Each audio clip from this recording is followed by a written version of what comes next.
I see this hesitation or overwhelm with contractors when they want to systemize their business, they want to create predictability, they want to put in the processes so that way they can grow their business, but then they just feel like, well, my process isn't that good right now, so I want to make sure my process is good before I go and implement it and turn it into the 10 commandments, and so that way it's set in stone and everybody can follow this process. And the problem with that type of thinking is that it limits you in the ability for you to grow. The reason I'm bringing this up is I just got off the phone with one of my clients, and he was just really struggling with really understanding where to even start. And we've worked on systemizing various parts of his business, and we've worked on hiring a lot. So we've got the people in place, we've got the structure in place, he's got the business coming in, he just won really big jobs, 3 of them back to back to back. And so he's got all that in place, and now he's got the next bottleneck. And so his next bottleneck is like the whole pre-con process. And he's just like, but every job is different and everything is different. And if I systemize it, then it's gonna just have to change, and it just seems like more work.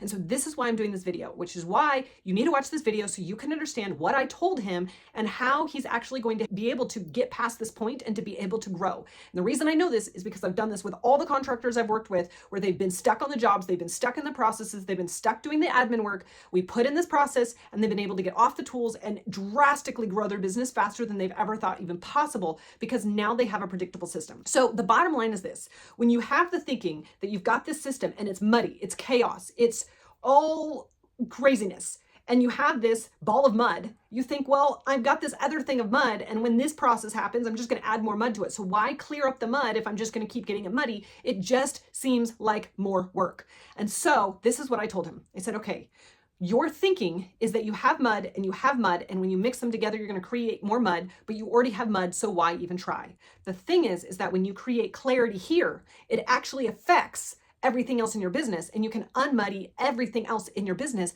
by clarifying certain key processes in your business. And so it's actually magical. Like, you don't take mud and then all of a sudden clear up this and turn this into clarity. And so that is the whole point of systems in your business, is they all affect everything else in your business. And so when you have something that's muddy and chaotic and you fix it, it actually fixes everything else in your business. This is what I call the most immediate constraint. When you actually focus on the most immediate constraint, that thing that's blocking you from here to where you want to go, and you complete this, and you get this out of your way, it actually frees up more resources, it creates more clarity in your business, and it creates more revenue or more profits, depending on what the goal is, for your business to move forward. Now, if you have a block here and you're trying to fix the problem way out here that's not really a problem, that is where you end up just muddying things, because by the time you focus on the thing that's right in front of you, you end up having to change that. And so order of operations is very important. So this is what we are going to focus on over the next week. And this is why he's hired me as his coach,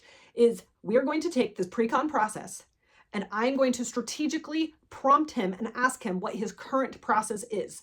I can guarantee you it's all in his head, and he just needs to get it out and create clarity around it. And I can't read his brain, his employees can't read his brain, so we have to get it out. So I'm going to start with, and I already have these questions for him, the pre-con questions that I will ask him. Then he is going to take those questions, and in his phone, using Wave AI, which is one of my favorite AI apps, is he's going to voice record his entire process. What he does this, what he does that, how he does this, what needs to happen here, what triggers this, what's the expectations for that, what makes this successful, what's going to be needed in this phase before the next phase. All of those questions are going to be answered using Wave AI.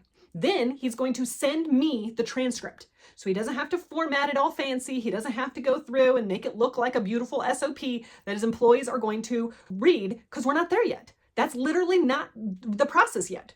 So then I'm going to take that transcript and I'm going to add my magic to it, where I can look through it and see where are the holes that someone's not going to have clarity on it. Where is the mud still there? Where are the things that are going to still create the bottleneck? Where are the questions that your employees are still going to ask you, even though you have an SOP in place? And so that is my job, is to help you identify what are the things that are still going to cause issues in this SOP. Then I'm going to send it back to him, and he's going to answer or clarify what needs to be clarified. Then we're going to send it to his employees. His employees are going to find the mistakes in the SOP. It's not implementation yet. it's creation of that SOP. Once his employees look through that SOP, or whoever needs to look at that SOP and say, okay, what is that process? Once we have that process solidified and it's like, this is what the process is, now we can start delegating pieces of that process to various people in the business. So for instance, he has an admin. The admin can probably take a good 30 to 60% of those processes and put them on her plate so that she can actually do them and free up the owner.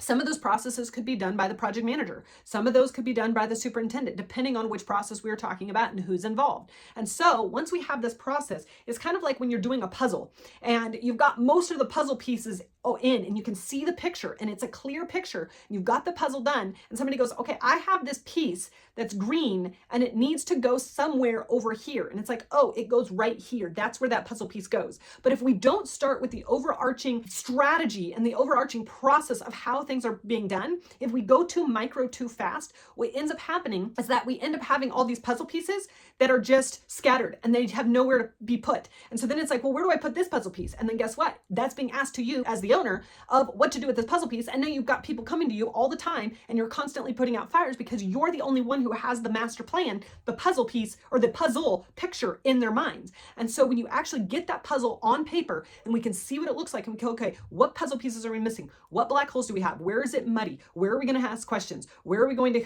come into some hiccups? Like answering all of those and clarifying all of it. Now we have a puzzle piece and now it's like a whole puzzle. And now we can actually move forward and find the next bottleneck in the business and do the same process. So this is what I call Google collaboration, because I do a Google Doc and that's where we go back and forth. In fact, I did this with one of my contractors.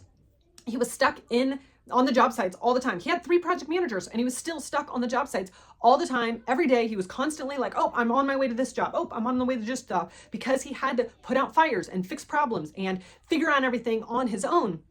And so that's exactly what we did. We started with a few questions on what the project manager needs to do to be successful at that job. Then we went back and forth in Google collaboration. Then we went and gave it to the project managers. They gave some feedback on it. Then we were like, okay, here's the process. We implemented it. And he was able to, once we implemented it, take a vacation to Greece for 11 days and turn off his phone and not come back to fires because there was clarity in the process. So this is what I mean when it's like, oh, I just need processes. I just need systems in my business, but I don't really want to do it because it's not really good process and I don't really know how to do this. And we've got all these excuses that we come up with on why we shouldn't create clarity in our business, when in fact, clarity is the road to freedom, to help you make more profits, to help you actually enjoy your business and to run your business as a CEO instead of just the chief everything officer or the chief bottleneck officer of your business. So I hope this video was helpful and I'll see you in the next one.